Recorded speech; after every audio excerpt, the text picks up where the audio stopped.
Oi gente, tudo bom? Hoje eu quero compartilhar com vocês uma história, a história de William James.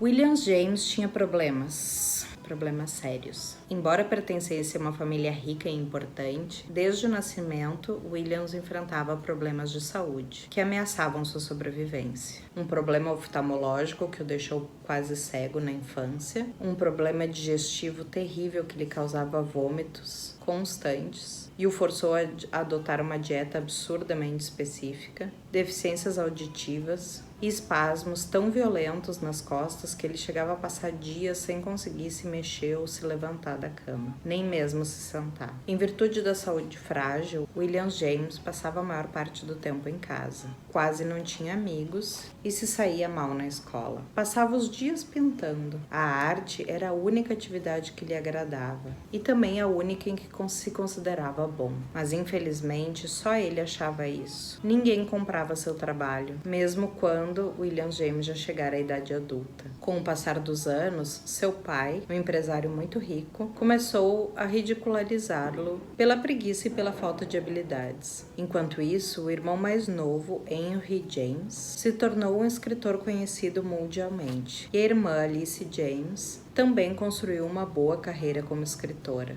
William era a ovelha negra da família, o esquisitão. Numa tentativa desesperada de salvar o futuro do jovem, o pai de William acionou seus contatos para conseguir para ele uma vaga na Faculdade de Medicina de Harvard.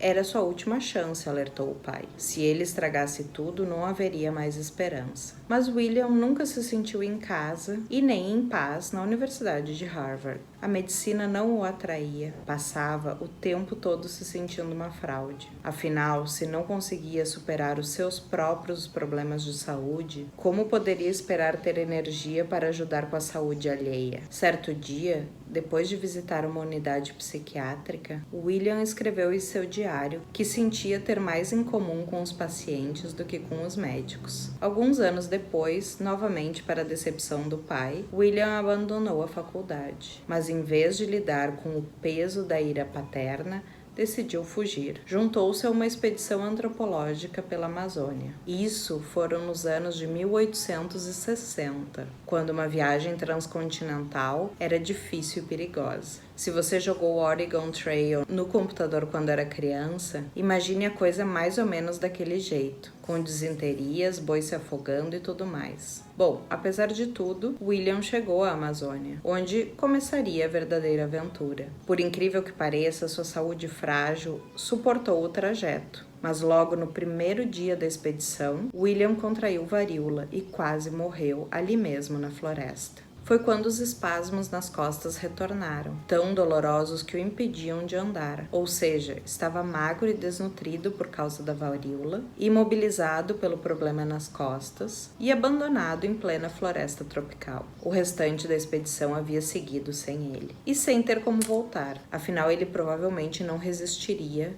a uma outra viagem transcontinental naquele estado. James acabou dando um jeito de voltar para Nova Inglaterra, onde foi recebido por um pai decepcionado, mais do que antes. A essa altura já não era mais tão jovem, tinha quase 30 anos. Ainda estava desempregado, tinha fracassado em tudo que realizara até então e estava preso a um corpo pouco confiável, que também não tinha muitas chances de melhorar. Apesar das vantagens e oportunidades que tivera na vida, tudo dera errado. As únicas constantes pareciam ser o sofrimento e a decepção. William James caiu em depressão e passou a pensar em suicídio. Certa noite, quando lia um texto do filósofo Charles Peirce, William decidiu fazer um pequeno experimento. No seu diário, escreveu que passaria um ano acreditando ser 100% responsável por tudo que ocorria em sua vida, fosse o que fosse. Durante esse período, ele faria tudo que estivesse ao seu alcance para mudar aquela situação, mesmo que as chances de dar certo parecessem nulas. Se nada melhorasse naquele ano, ficaria claro que ele era impotente diante das circunstâncias da vida. E diante disso, William James se mataria. O resultado? William James se tornou o pai da psicologia norte-americana. Sua obra foi traduzida para inúmeros idiomas e hoje ele é considerado um dos intelectuais, filósofos e psicólogos mais influentes da sua geração. Posteriormente, ele se tornou professor em Harvard e cruzou os Estados Unidos e Europa dando palestras. Casou-se e teve 5 filhos.